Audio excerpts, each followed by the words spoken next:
Hey guys, One Day Tiger here. I'm in the lovely chilly Canberra, 1 degrees, and yeah, I'm here to make a video as I promised for one of my fans, Aaron Alacon. He addressed an issue which is how to move forwards from the past and look to the future. So first of all, let's address what a problem is. Or what it does. What problem does it causes the mind to run really fast, and it triggers these fight or flight hormones, and it's very hard to find relaxation in oneself when you have these problems triggering all these fight and flight hormones. So what that does, it creates all this energy in the body, and can be caused from problems in the past, the present, or the future. So this energy needs to be dealt with, and one of the ways is to do a workout to release that energy physically. Just take a positive spin on it. Say, this energy, whether it's frustration, anger, stress, whatever, this energy from the fight and flight hormones, you can use that into your workout. So you can say, alright, with all this energy, I'm going to get awesome workout results from this. Like, oh, this frustration, bam, I'm going to put in the workout. I'm going to bust this workout. I'm going to kill it, you know? So use that energy into your workout, or focus on other things. If you're in a pretty low time of your life, you might want to get away from any sort of position of solitude where you're just eating away at your thoughts, and just focus on something that will keep your mind occupied, like work or hobbies, or start an online business or anything, you know, something that's going to keep your mind focused, and also achieving good personal results. From a mental aspect, focus on the positive attributes in your life. Okay, don't dwell on the negative ones, because that's just going to bring yourself even further down, unless you look at it from a perspective of, I'm here, can only get better. That's positive. But generally, positive attributes, like you can just, you have your family, even if you have a family member that passed away, you still have other family members, right? You have your friends, you have a good job, you know, anything that's positive. Me myself, I had my dad pass away from cancer.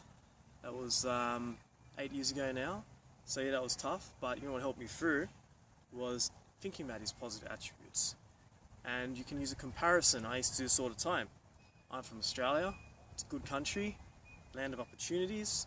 You know, it's not a third world country. I'd always think about what it'd be like in Africa. Imagine if I was in Africa and I didn't have my father. Like, that's when I should complain. What the hell am I complaining about here? I've got a future, right? I'm not in a land, you know, where it's a high possibility of catching AIDS, or dying of disease, or starving. And you know, I look at my hands. Like, I've got 2 hands, 5 fingers on each hand. I've got my arms, my limbs, everything. You know, healthy. That's the positive attributes, and you ought to always focus on these kind of things. But I don't mean that in any negative sort of way. I'm not saying, you know, you look down at other people and be like, I'm superior to you.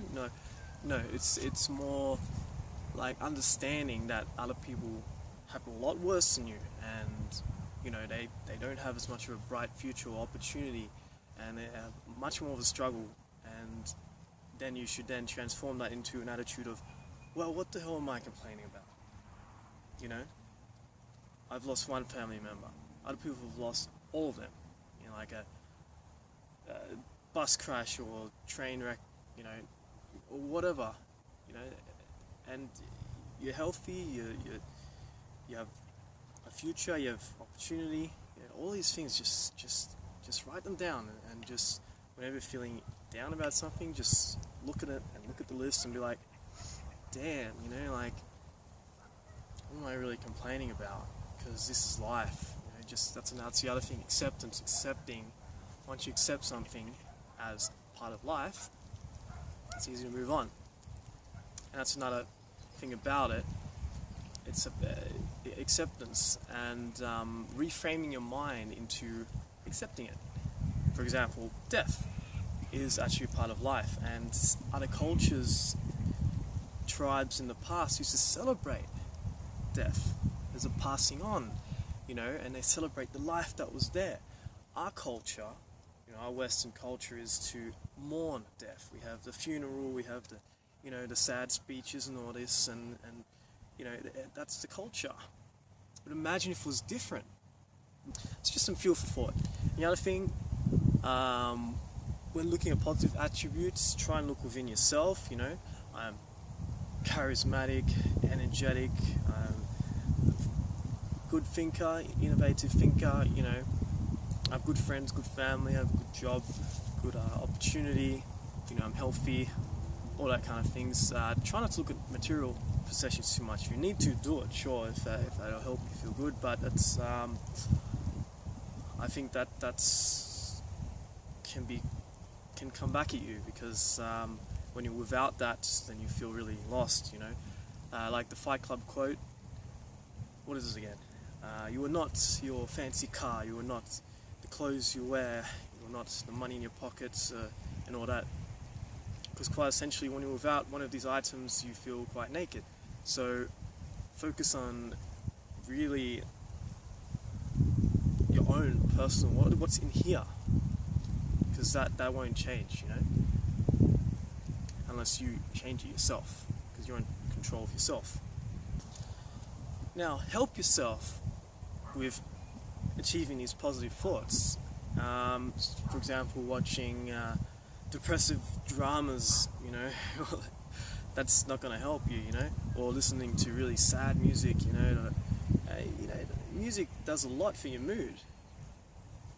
So you got to choose the right music. Sometimes you feel addicted to, because a part of you wants to release these emotions and all that, but just cut it off. Just be like, all right, look, I know this music is good for me, even though I feel kind of connection to it right now. Just put it aside and just put on some. I like to listen to deep house, when I'm working or whatever. It just keeps me going.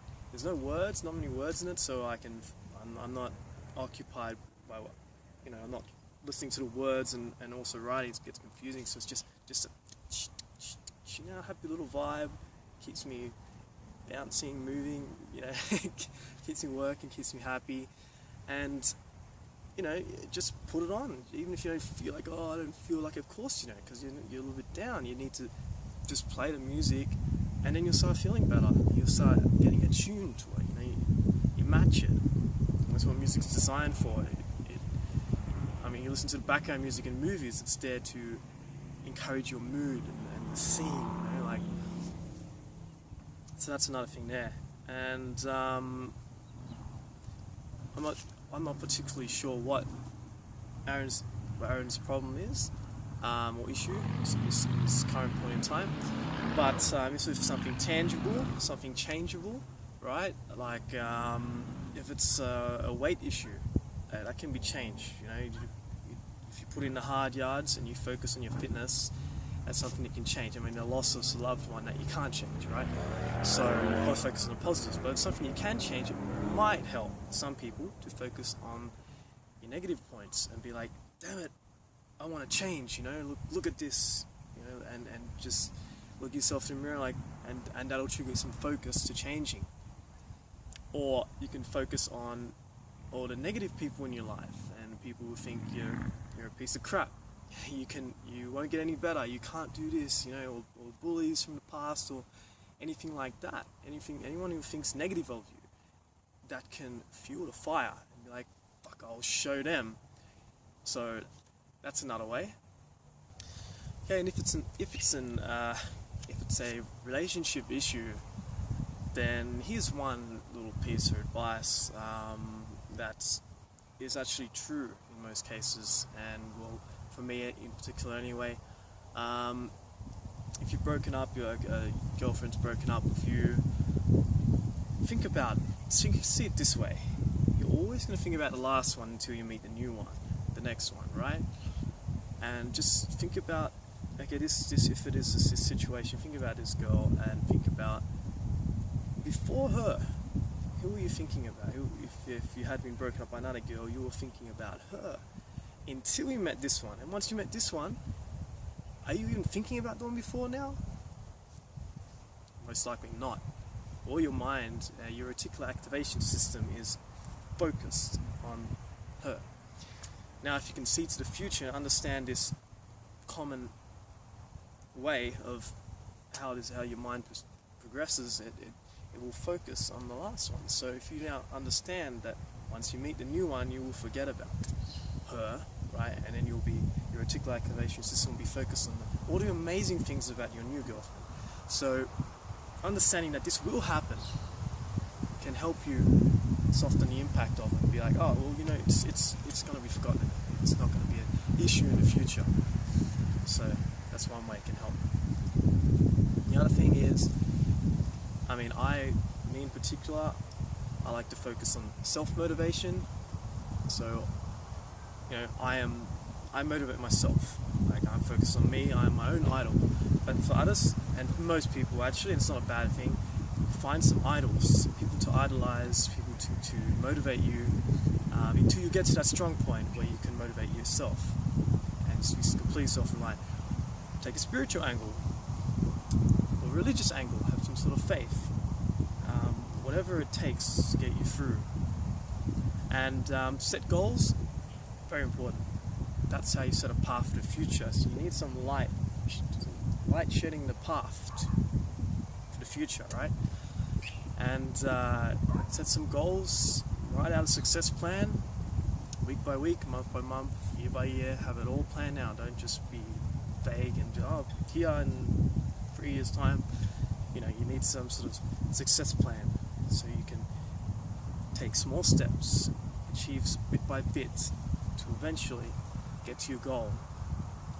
And that should keep you motivated. All this, just whatever you find, I hope you'll find something applicable in this video to your current situation, and anyone else watching this, I hope it's been helpful.